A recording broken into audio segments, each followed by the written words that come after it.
Hi, good day, everyone. Today's Hold on, presentation. hold on. Okay. All right, you can start now. All right. So today's presentation is done by Shalana Maharaj, myself, and Deirdre Lalchan, and we'll be discussing interacting in teams and groups. So firstly, what is a group? A group is considered to be three or more people interacting and communicating interpersonally over time and in order to reach a goal. And working in a team or group encourages personal growth, increases job satisfaction, and reduces stress. Next slide. So there are two main types of groups, formal and informal. Formal groups are highly structured with high roles and processes, and the two types of formal groups are command and task groups.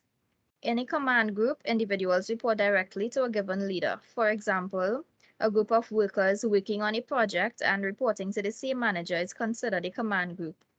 In a task group, individuals work together to complete a job or task.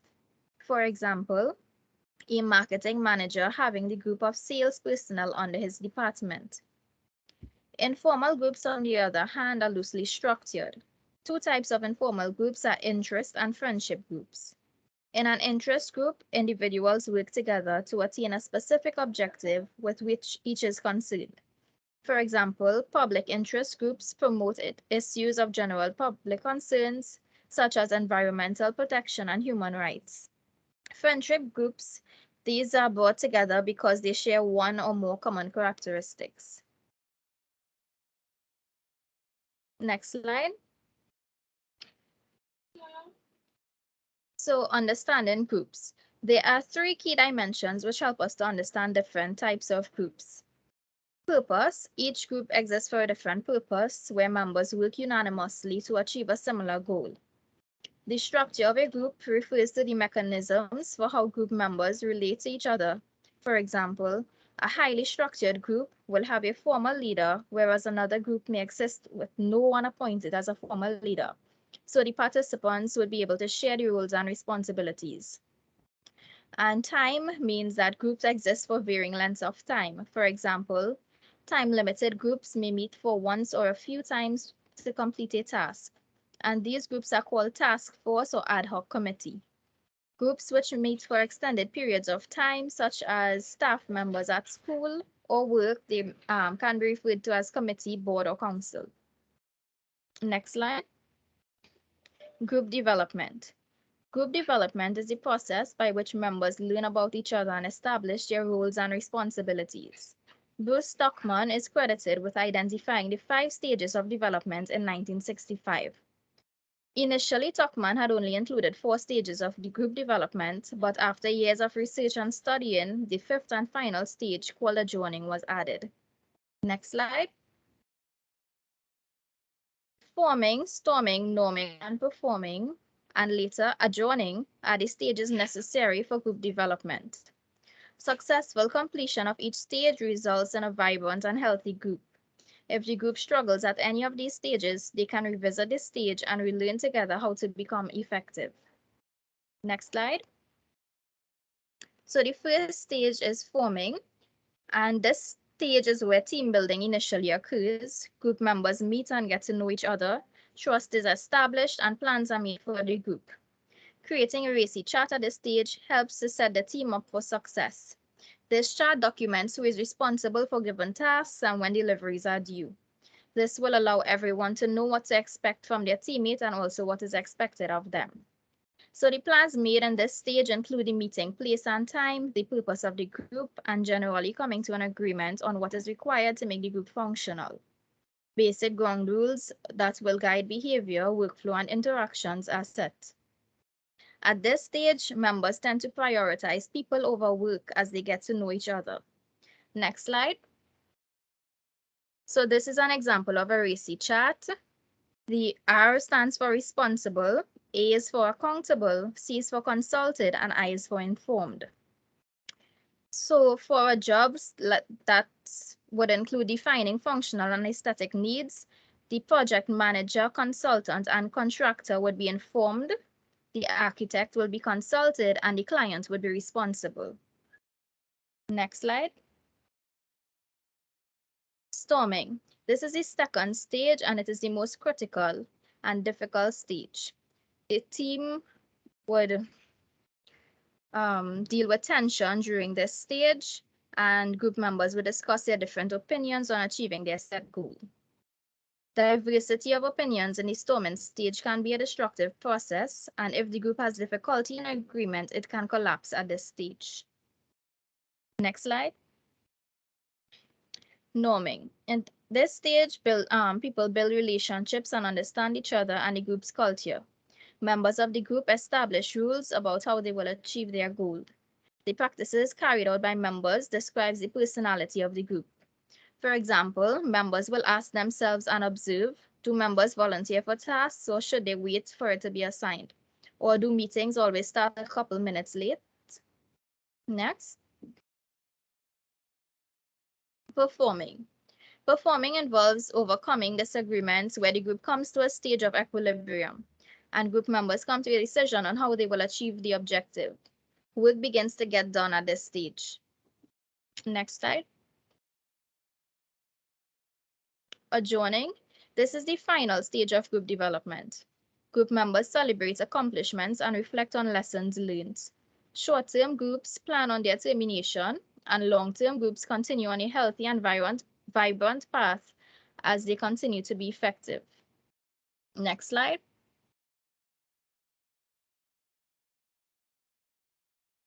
So the group dynamics are where the various processes of where groups engage in the various processes which groups engage in is known as group dynamics. Such processes include how the group makes decisions, how they handle conflict, and how it meets its leadership needs. Next slide, group roles. So the group roles are dependent on two types of roles, the group building or maintenance role and the task role. In a group building role, or also known as the maintenance role, the individuals involved are the gatekeeper, the encourager, the mediator, and the follower. Next slide.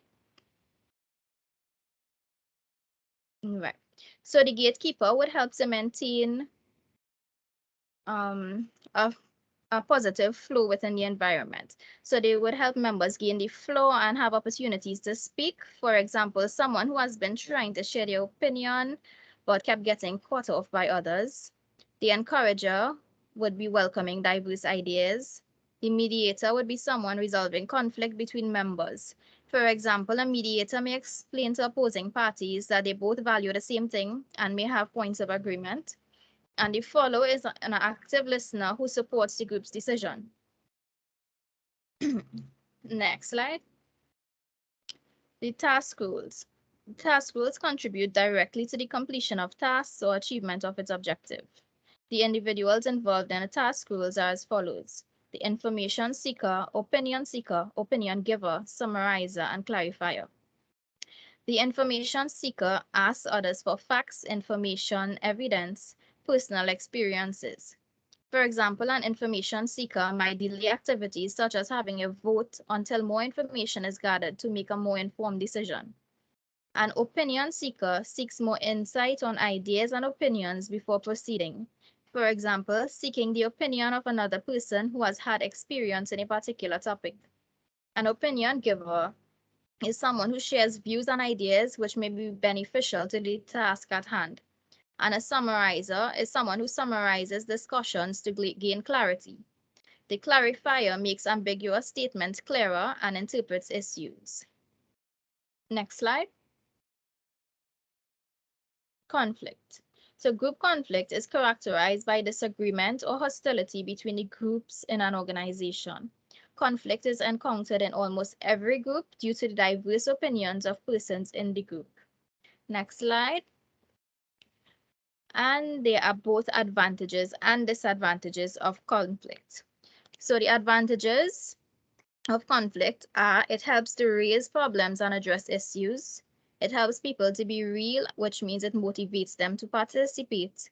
It helps people to learn how to recognize and benefit from their differences, and it improves communication. The disadvantages of conflict are there is loss of productivity and work time. It lowers job motivation, can lead to loss of group members, and it lowers the level of the overall performance. I'll now pass you on to Deirdre, who will take us through the rest of the presentation.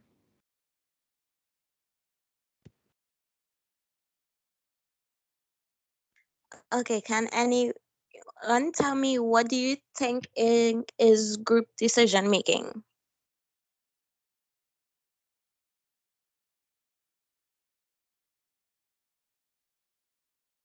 Can we all share ideas together?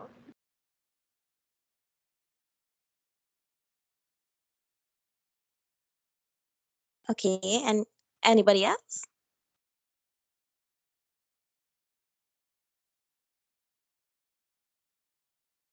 Okay. So basically,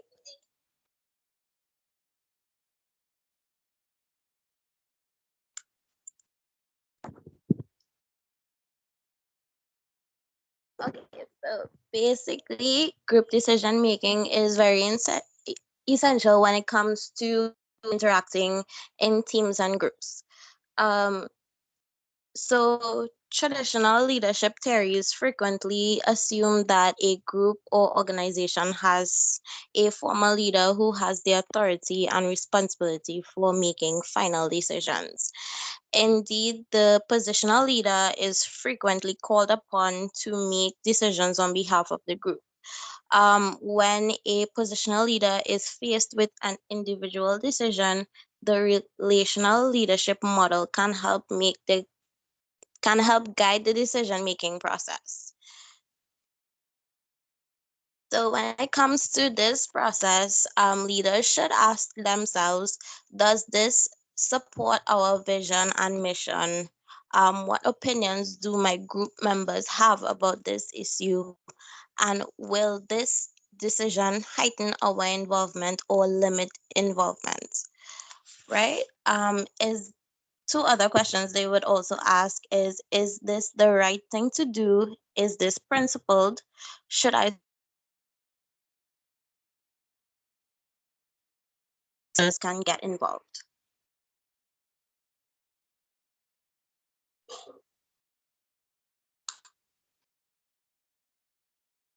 Okay, so when it comes to making four possible decision making procedures, we have autocratic, where the person will make decisions by themselves without any outside interference or outside opinions.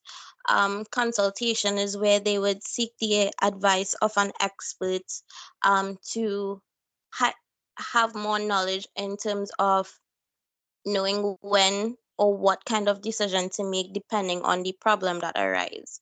So a joint decision would be where it has one or more leader and they have to come together to make a decision in regards to the problem, or let's say a marketing manager has to make a decision with implementing new social media strategies, and they have to make that decision with the other manager that's involved as well. So it would be a joint decision. Or they would, using back the same example where they have to have a new social media strategy, the marketing manager and the assistant manager, they would ask all the other employees in their department what are their opinions on how this social media strategy can improve the company's image regardless.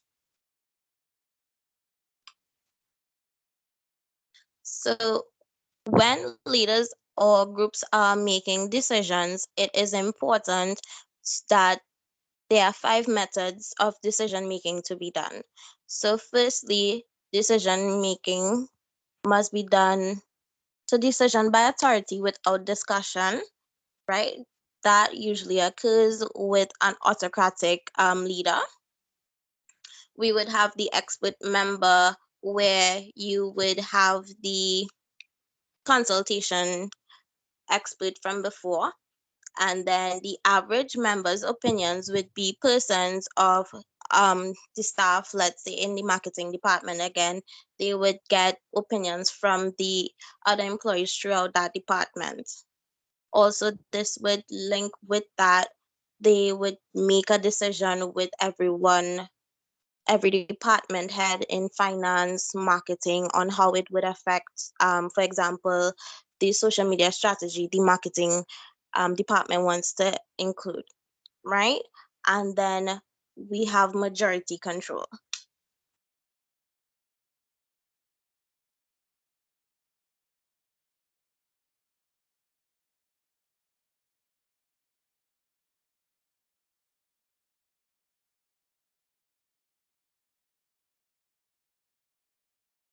Okay, so within a group, guidelines for reaching a consensus within a team. One, it must clearly define the issue facing the team. Secondly, they must focus on similarities between positions, ensure that there is adequate time for discussion, and avoid conflict reducing tendencies, such as implementing voting strategies or debates, where that way it does not have major conflicts arising. Okay, so can anyone give me a definition of what is teamwork?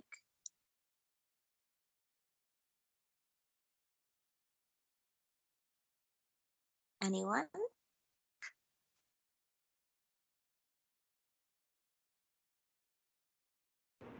Collaboration with everybody. Okay, great. Anyone else? Working together towards your common goal. Perfect. Right. So looking at teamwork is very essential for groups or teams.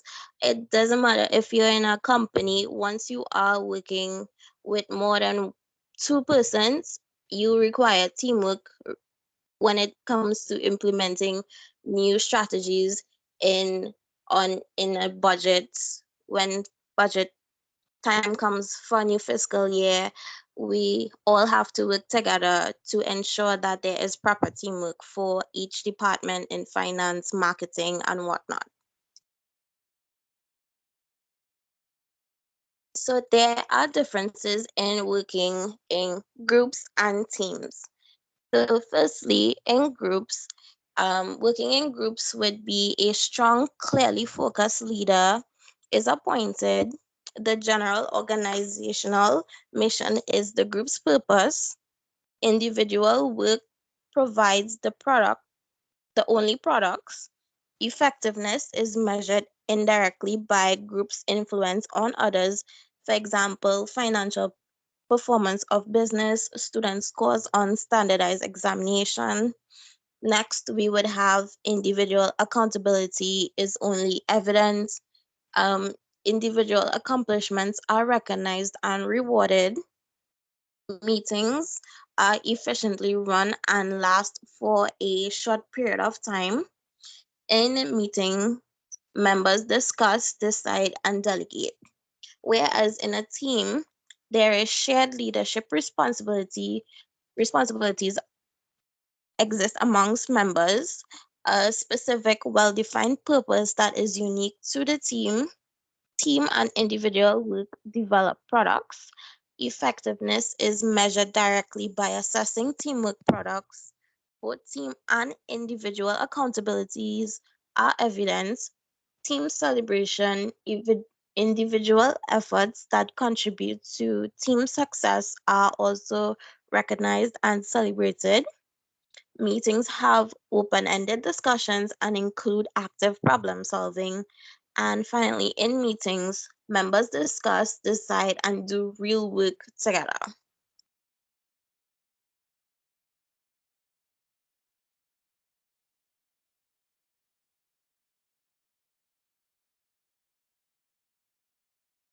So, teams must have clear goals to achieve success.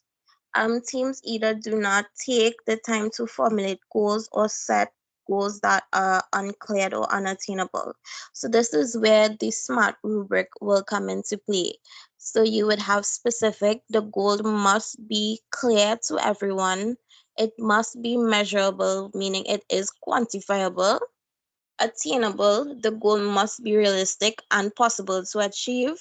Relevant, the goal is in alignment with the direction of the organization and its overall strategy. Time bound, there is a set time frame by which the goal will be achieved within a semester, within a year, 6 months, whatever that ongoing project or goal that has to be attained, there is a time frame that has to be worked with as well.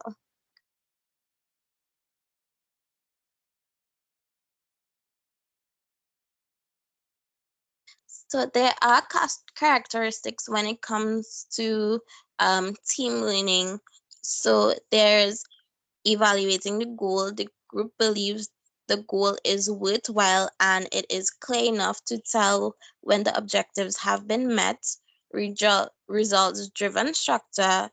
The group's purpose needs to drive the structure of the team. Competent team members must possess appropriate technical knowledge and interpersonal skills to work collaboratively as a team.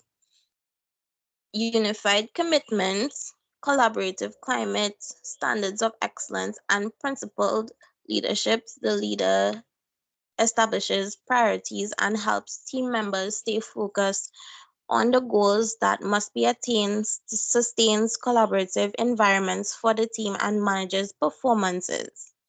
And we also have external support that is provided to the team, whether it be money, equipment, supplies, to ensure that the goal is accomplished. So there are four design components to establish teams. There are task structure. The team understands its task and finds meaning in it. Group boundaries. The size of the team is just right, not too big, not too small. Norms. The team has a set amount of norms to guide the behaviors of the team members. And authority, there is a flexible rather than a rigid use of authority by the leader and team members that allows for open debate and instills a sense of empowerment as well as belonging and trust as well, to a degree of command when compliance by group members is warranted.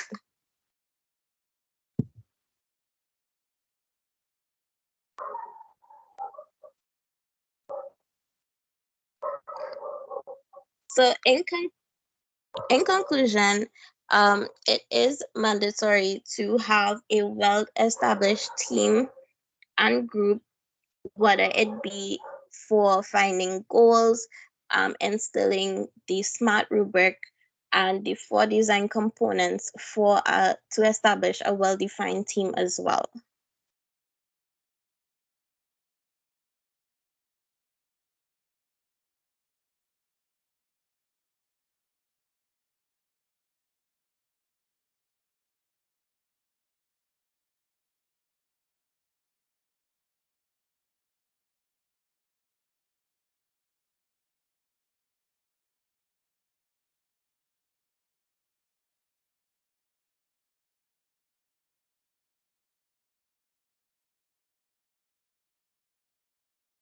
Okay, that's it. Yes, sir. All right.